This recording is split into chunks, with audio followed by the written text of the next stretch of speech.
Dear students of first year BSW,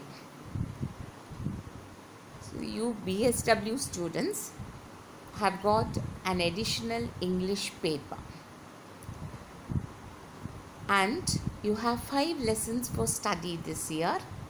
I have already posted this on the WhatsApp group, the 5 lessons that you have to study, and this is the first lesson, Snapshot of a Dog by James Thurber. First, let us look at the title of the lesson, Snapshot of a Dog. What is the meaning of the word snapshot? Snapshot means a photograph, a picture, and based on this meaning, in this lesson you will see that the poet is writing or presenting before us through words a picture of his pet dog Rex. Okay, so as the title tells us, this story is going to be a picture, an image of his dog Rex. So now let us look at the first paragraph.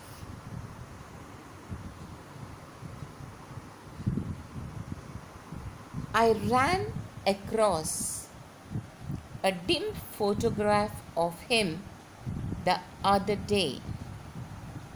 He has been dead 25 years. So what reminds the writer about his dog? He sees a faded photograph of his dog. The dog has died 25 years ago. And this picture, this faded dim picture, brings back to him memories about his dog Rex. His name was Rex. My brother, 2 brothers, and I named him. So who had given this dog the name Rex? The the author and his 2 brothers. And he was a bull terrier. Bull terrier is a breed of dogs. So you are familiar with different breeds of dogs that we have here. That is the Alsatian, the Rottweiler. So these then you have the terriers, the Mudols. So these are different kinds of breeds of dogs, and here the breed that this author had was a bull terrier, an American bull terrier, he says. We used to say proudly, none of your English bulls. He had one brindle eye. What is a brindle eye? A brindle is a brown patch. Okay, so one eye had a brown patch that sometimes made him look like a clown. So sometimes this patch on the dog's eye made him look like a joker. Clown is a joker, and sometimes reminded you of a politician with a derby hat and a cigar.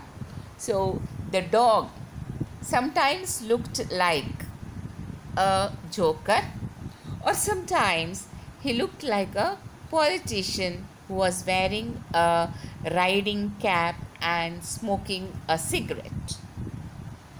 The rest of him was white. So the dog was white in color except for the brindle saddle and a brindle stocking on a hind leg. So some parts, the back hind is the back legs of the dog. So the hind leg had a patch of brown, the saddle, the eye. So three patches of brown on the dog. Nevertheless, there was nobility about him. So he looked very grand, very noble and distinguished dog, though he had these brown patches on his body. One patch on the eye made him look like a clown. He had a brown patch on his hind legs, but otherwise he was white in color, and this made him look very handsome, beautiful. And he was big and muscular and beautifully made. He was a very strong dog. He never lost his dignity even when trying to accomplish extravagant tasks my brother and I used to set for him. He never lost his dignity. He was a well-behaved dog. He listened to whatever the brothers told him or asked him to do. So they had trained the dog. So you have seen dogs which have been trained. They can salute, they can fetch balls, they can fetch handkerchiefs, and they are even toilet trained for that matter. So here this dog Rex was also trained by the three brothers. What was the training that the brothers gave to this dog? So he says one training was one of these, the different tasks, the different work that they gave to this dog. One of these was bringing of a 10-foot wooden rail into the yard through the back gate. So they had trained him to bring a long wooden rail, a long stick which was 10 feet long. We would throw it into the alley and tell him to get it. They would throw it into the alley, the thin street, and then they would ask the dog to bring the wooden rail to carry it. Rex was as powerful as a wrestler, and he would catch the rail at the balance, lift it clear off the ground, and trot with great confidence towards the gate. So he, from the alley where they had thrown the rail, he would pick it up in the middle, balance it in his mouth, and slowly he would walk very slowly in a very dignified manner, and he would carry the rail through the gate. Of course, the gate was only 4 feet wide, and he couldn't bring the rail in broadside. He found that out when he got a few terrific jots, but he wouldn't give up. So the rail, the stick that he was carrying was 10 foot, and the gate was only 4 feet wide. Okay, 10 feet rod, but the gate was only 4 feet. And so, you know, in the beginning, the dog, what did he do? He came through the gate holding it straight, and he dashed against, that is the rod, the rail dashed against the gates. Okay. Okay, and he couldn't bring the rail inside the 4 feet gate. So, after many trials and errors, he found out that when he got a few jolts, but he couldn't bring it up, he finally figured out how to do it. He dragged the rail, holding on to one end, growling. He got a great wagging satisfaction out of it. So what did he do? After many trials and errors, as I told you, after getting hurt, and he knew finally that it was not possible to carry it straight in his mouth, he figured out, he put it down, he thought about how to take it inside. What he would do, he would put it down, then he would drag the rail inside the gate, holding on one side, not balancing. In the beginning, till the gate, he used to balance it in his mouth, hold it in the middle. But now when he brought it near the gate, he put it down and he would hold it on one side and pull it inside the gate, growling, making a low sound, and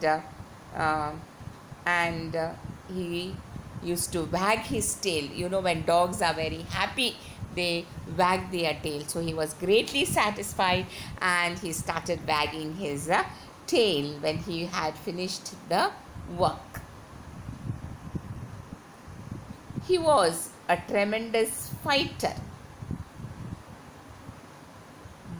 but he never started the fights.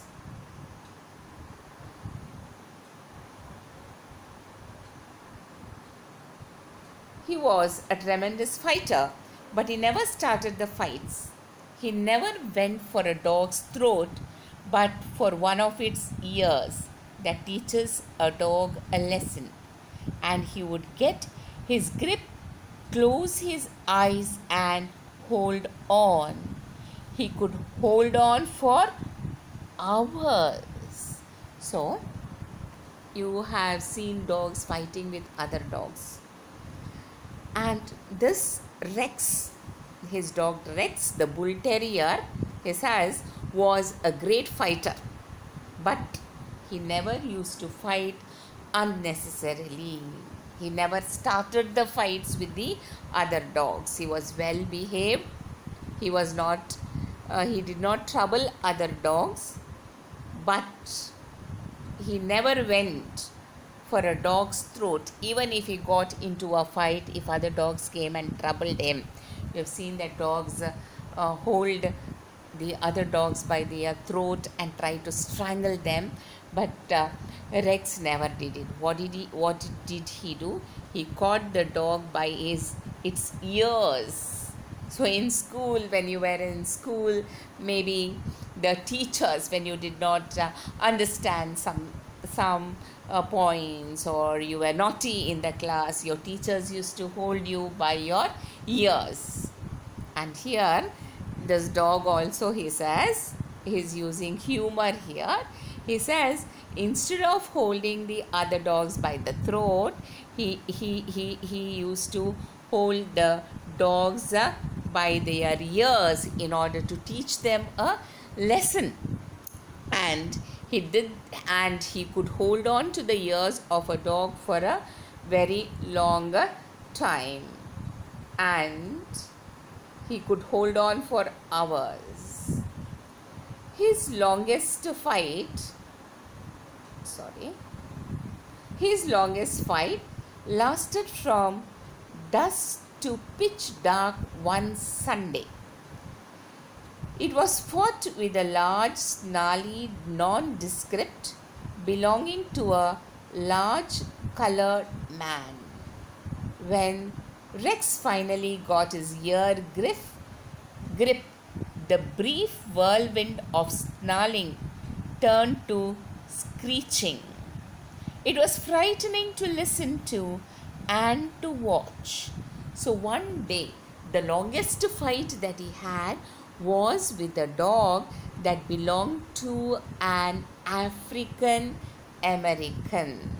So when he says it belonged to a colored man, a black man. So an African American or a Negro, the dog belonged to him. And what on one Sunday, what did he do when it was pitch dark? From dusk to dark, the dog, from morning to evening, he held on to the dog's ears that belonged to the colored man. And the sound that the dog made, it was frightening to hear, to listen, and to watch. The Negro boldly picked the dogs up, swung them around his head, and finally let them fly like a hammer in a hammer throw. But although they landed 10 feet away with a great plump, Rex still held on. So the Negro wanted to protect his dog, or he wanted to free the dogs from their fight. And what did he do? He picked up both the dogs and threw them 10 feet away so that they would come away from each other. But Rex kept holding on to the dog's ears from morning to evening, working their way up to the middle of the car tracks. 2 or 3 street cars were held up by the fight. A motorman tried to pry Rex's jaws open with a switch rod. So people, not only this colored man, but there was the road was blocked. They started fighting in the middle of the road. And one motorman, what did he do? He took out a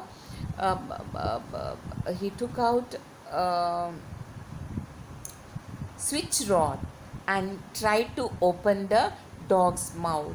Somebody lighted a stick and held it to Rex's tail, but he did not pay attention. Rex's joy of battle, when battle was joined, was almost tranquil, peaceful. He was happy after the battle. He had a kind of pleasant expression during fights. His eyes closed in what would seem to be sleep, had it not been for the turmoil of the struggle. So when Rex fought, he would close his eyes and look very peaceful. But if not for the sound, the racket that was created because of the fight, it looked as if Rex was really enjoying the fight, because there was a very pleasant, happy expression on his face. Now, since the colored man was not able to separate the dogs, the author was not able to separate the dog from biting the ear of the man, what happened here? They finally had to call a fire engine. The fire department had to be sent for, and a powerful stream of water turned on the dogs for several moments before Rex finally let go. So they brought a fire engine, and a stream of water was let go on the dogs, because the other dog must have been in terrible pain, and it was screaming and shouting. Then they finally brought a fire engine and put water on the dogs. They put a stream of powerful water on the dogs, and finally Rex let go of the dog. The story of that Homeric fight got all around town, and some of our relatives considered it as a blot on the family name. It was a Homeric fight, an epic fight, okay, because screwdrivers were used, powerful jet of water was used, and so on, and it went on from morning to evening. And some of the Thurber's relatives were also angry with the dog because he had spoiled the name of their family. They insisted. So, what did the relatives tell him? They told him, they forced him to get rid of the dog, but nobody could have made us give him up. We would have left town with him first along any road there was to go. It would have been different perhaps if he had never started fights or looked for trouble, but he had a gentle disposition. So he says when people asked them to give up their dog, to send it away, they were not ready to do it. They would have left the town with the dog because the dog was a good dog. He had a gentle face, a gentle character, a good character. He never fought with any other dogs. He had never bit a person in the 10 strenuous years that he lived. Strenuous, difficult, hard years that he lived. He never growled at anyone except prowlers. So he could make out only when people were behaving in a very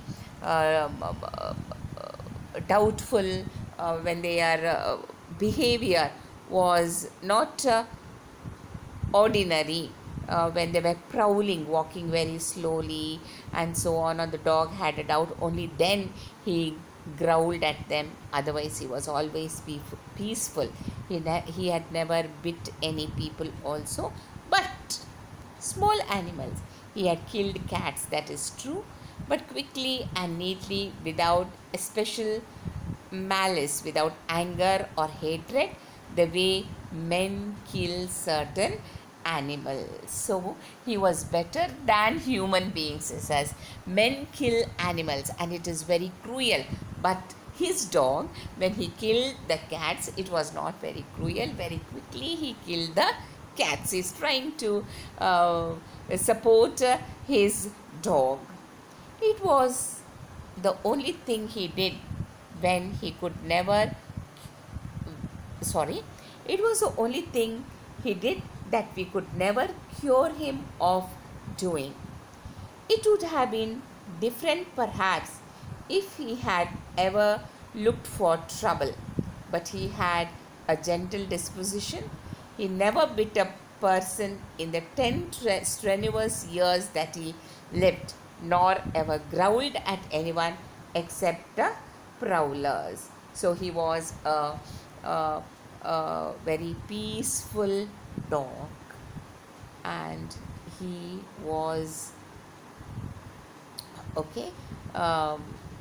never he did not hurt any people, did not bite any people, and the only thing he did was killing one or two small cats. And we see how much the